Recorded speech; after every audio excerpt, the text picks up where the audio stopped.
Olá pessoal, vamos para a nossa 10ª aula do Sistema Operacional Linux. Hoje a gente vai falar sobre o sistema de arquivos do Linux, tá? Então vamos lá.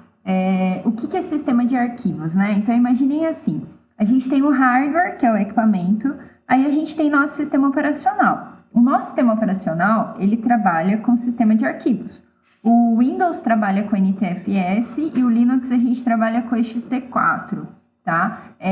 Por exemplo, assim, antigamente a gente tinha muita incompatibilidade, né? Se eu desenvolvia um arquivo no Linux, né, usando uma ferramenta de software livre, por exemplo, e eu tentasse abrir esse arquivo no Windows, eu não conseguia, tá? Hoje a gente já tem extensões de arquivos no Linux que são multiplataforma, né? Que eu consigo abrir esses arquivos em outros sistemas operacionais. Mas assim, o que a gente precisa entender hoje é que cada sistema operacional trabalha com um sistema de arquivos, tá? Com uma forma que os arquivos eles vão ficar salvos, tudo bem? Então vamos lá. O primeiro esforço para a padronização do sistema de arquivos para o GNU Linux, ele foi desenvolvido pela File System Standard e ela foi lançada em 1994. Por quê? Antes disso, cada distribuição Linux, ele tinha um tipo de sistema de arquivos, ele trabalhava com um tipo de sistema de arquivos. E aí houve essa necessidade, né? Não, a gente precisa padronizar. E aí foi padronizado em 1994. Cada diretório do sistema de arquivos, ele tem seus respectivos arquivos que são armazenados conforme algumas regras, que são definidas pela FHS, né? Que é o padrão de hierarquia do sistema de arquivos, essa é a tradução da sigla FHS, que define o tipo de arquivo que deve ser guardado em cada diretório. Então, assim, ó, só para vocês entenderem, a gente tem um diretório principal, lembrando que diretório é pasta, e dentro desse diretório principal nós temos vários outros diretórios, e cada um desses diretórios armazena um tipo de arquivo, tá? Então, é disso que a gente vai falar hoje, tá?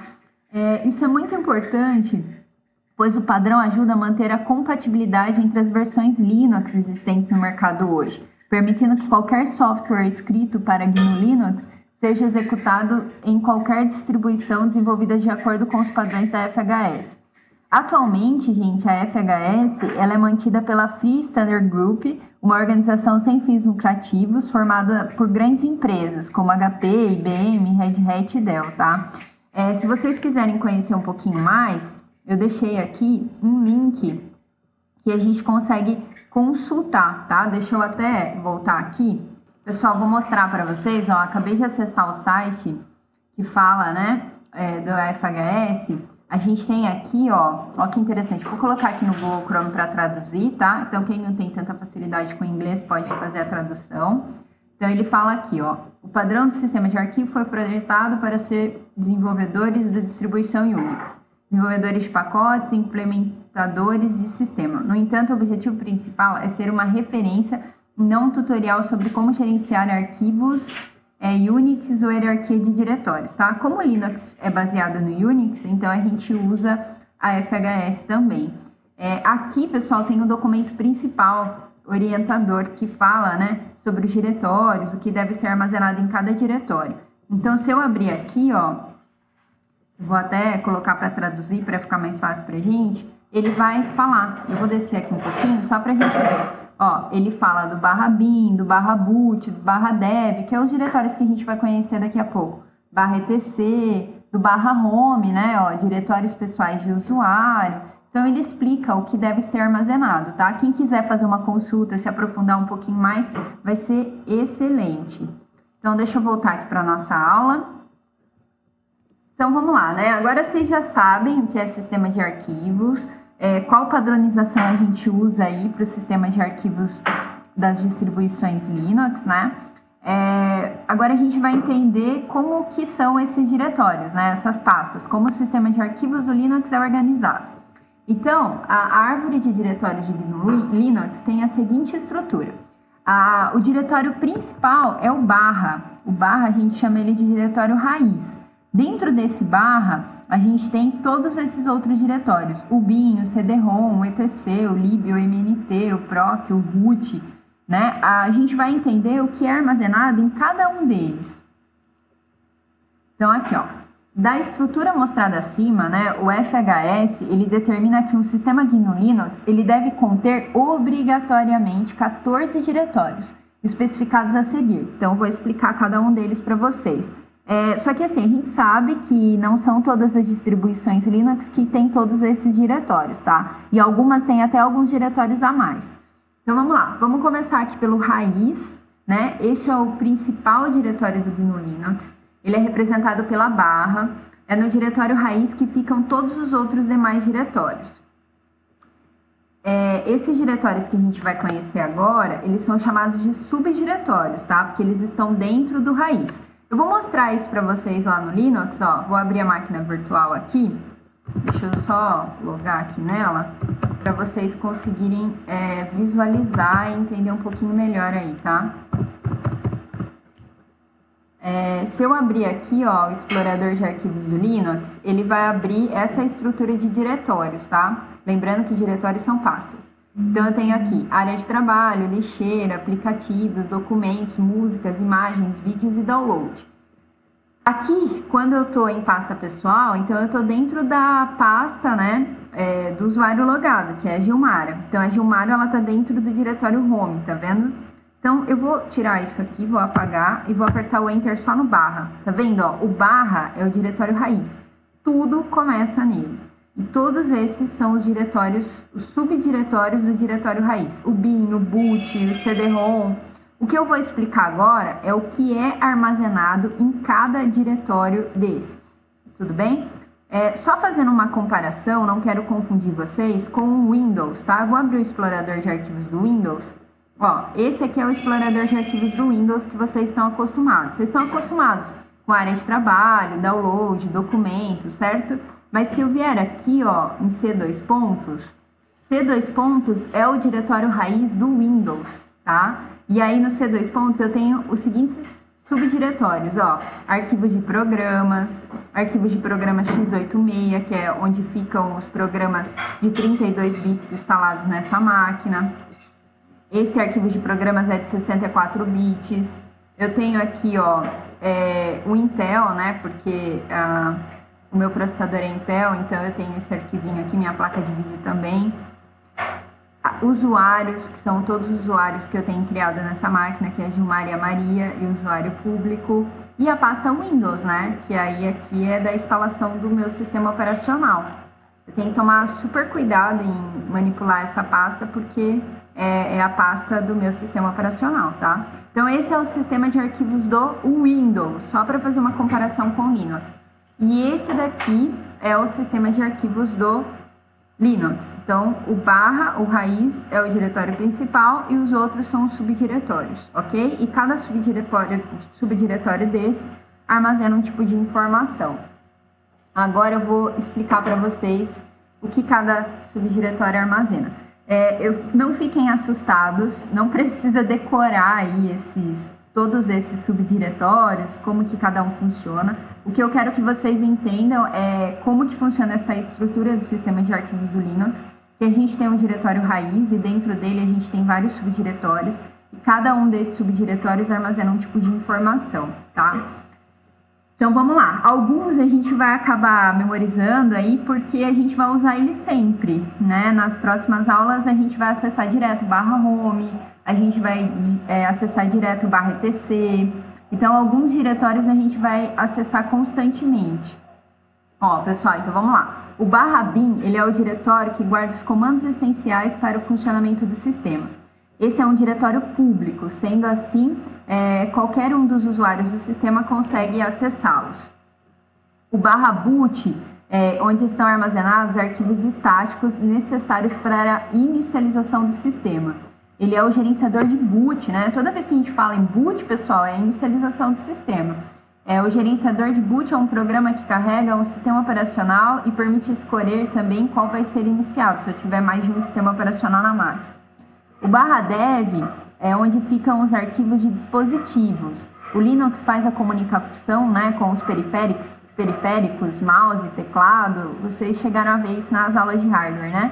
por meio de links especiais que ficam armazenados nesse diretório /dev, tá? A gente tem o /etc, que é onde estão os arquivos de configuração do sistema. Nesse diretório é onde a gente vai encontrar vários arquivos de configuração, como script de inicialização do sistema, tabela de sistema de arquivos, é onde eu configuro a placa de rede, coloco IP na máquina, tá? É onde eu configuro alguns serviços que eu instalo no sistema operacional. No /lib é onde estão as bibliotecas compartilhadas e o módulo do kernel, tá? Os módulos do kernel. As bibliotecas são funções que podem ser utilizadas por vários programas. A gente tem o /media, né, que é o ponto de montagem para dispositivos removíveis, tipo pendrive, disquete. Disquete a gente nem usa mais, né, mas eu coloquei ele ali. CD, DVD, câmera digital. A gente tem o /mnt. Esse é um diretório que é utilizado para montagem temporária do sistema de arquivos, tais como compartilhamentos de arquivos entre Linux e Windows, Linux e Linux. A gente tem o /opt, ele normalmente é utilizado por programas proprietários que não fazem parte oficialmente da distribuição. A gente tem o sbin, que ele guarda os comandos utilizados para inicializar, reparar e restaurar e recuperar o sistema. Isso quer dizer que esse diretório também é de comandos essenciais, né? Mas os mesmos são utilizados apenas pelo usuário root, só ele utiliza. A gente tem o /srv, que ele é um diretório para dados de serviços fornecidos pelo sistema, cuja aplicação é de alcance geral, ou seja, os dados não são específicos de um usuário. Então, por exemplo, assim, quando eu tenho um servidor web, um servidor FTP, vocês vão ver isso lá no módulo de redes, né? A gente usa muito esse diretório aí, tá? Porque é nele que ele que oferece esses serviços pelo sistema, tá? A gente tem o /tmp, ele é um diretório para armazenamento de arquivos temporários. Ele é utilizado principalmente para guardar pequenas informações que precisam estar em algum lugar até que a operação seja completa, como é o caso de um download, né? Ele fica no arquivo temporário. Enquanto não for concluído, o arquivo fica registrado em /tmp, tá? A gente tem o /usr, né? Ele é um diretório que contém programas que são essenciais ao sistema, que seguem um padrão GNU Linux, como, por exemplo, navegadores, gerenciadores de janela, né? Esse diretório é portável. Dentro dele existe praticamente uma outra árvore de diretórios, tá? Independente da primeira, contendo também o lib, o bin, o sbin, dentre outros. O /var, ele é um diretório que contém arquivos variáveis. Por padrão, né, os programas que geram um arquivo de registro para consulta, mais conhecidos como arquivos de log, ficam armazenados nesse diretório. Além do log, os arquivos que são guardados em filas também ficam localizados, né? Os principais arquivos que utilizam esse diretório /var são mensagens de correio eletrônico, de e-mail, né? E arquivos que precisam ser impressos, aquela fila de impressão, né? De quando a gente manda arquivos para a impressora. A gente tem o /proc, ele é um diretório virtual mantido pelo kernel, onde encontramos a configuração atual dos sistemas, dados estatísticos, dispositivos já montados, interrupções do sistema, endereços e estados de portas físicas e dados sobre redes, tá? Portas físicas, informações sobre redes, a gente vai entender um pouquinho mais lá na parte do módulo de redes. Aqui também no /proc a gente tem subdiretórios com o nome que corresponde ao PID, né, que é o ID do processo que está em execução. Todo programa que a gente abre na nossa máquina, ele gera vários processos que ficam executando no nosso processador, tá? Olha que interessante, ó. Dentro deles vamos encontrar diversos arquivos de texto contendo várias informações sobre o respectivo processo que está em execução na máquina. A gente tem o /sys, que pode-se dizer que esse é um diretório que é primo do /proc, né? Porque dentro do diretório /sys podemos encontrar quase o mesmo conteúdo do proc, mas de uma forma bem mais organizada para os administradores do sistema, né? Esse diretório está presente desde a versão 2.6 do kernel. Na aula passada, eu pedi para vocês fazerem uma pesquisa sobre kernel e interface gráfica. Então, todo mundo que já fez a pesquisa está entendendo que o kernel tem várias versões, né? Que o desenvolvedor dele, o finlandês Linus Torvalds, ele vai atualizando esse kernel e vai deixando essas versões do kernel disponível ao mercado. A gente tem o /home, que contém os diretórios pessoais dos usuários, né, cadastrados no sistema. Então, por exemplo, assim, ó, eu tô com a minha máquina Lubuntu e eu crio lá um usuário Maria. A partir do momento que a Maria logar naquela máquina, vai ser criado um diretório para ela de arquivos, né? E esse diretório vai ficar dentro do /home. Então, todos os usuários que eu crio na máquina, a partir do momento que ele loga, é criado um diretório. A gente vai ver isso na prática, tá? Porque eu vou ensinar vocês a criar usuários via linha de comando no Linux. A gente tem o /root, que ele é um diretório pessoal do superusuário. Então, a gente sabe que o Linux tem dois tipos de usuário. O usuário comum, que são os usuários que eu vou criando, e o usuário administrador, que é o root, que é o superusuário. Então, dentro do /root é onde ficam os arquivos do superusuário, ok? Então, até coloquei ali, ó, o root é o administrador do sistema e pode alterar a configuração dele, configurar a interface de rede, manipular usuários e grupos, alterar a propriedade de processo. Tudo isso, quem tem permissão é o root. Uma dica, pessoal, utilize uma conta de usuário normal em vez da conta root para operar o sistema. O root é o administrador do sistema que usa, e ele usa quando realmente é necessário. A gente não fica ativando o root direto, tá? É um acesso meio controlado, tudo bem? Bom, pessoal, acho que é isso. Espero que vocês tenham entendido o objetivo da aula, é entender como o sistema Linux funciona, que a gente tem um diretório raiz chamado /, e que dentro desse diretório nós temos todos esses outros diretórios, e que cada um desses subdiretórios armazena um tipo de informação, ok? Não se preocupe, estudem, porque eu vou passar uma atividade perguntando algumas coisas sobre esses subdiretórios, mas no dia a dia, conforme a gente for usando o sistema Linux, a gente vai se familiarizar aí com esses subdiretórios do raiz, ok? Pessoal, bons estudos, até a próxima aula!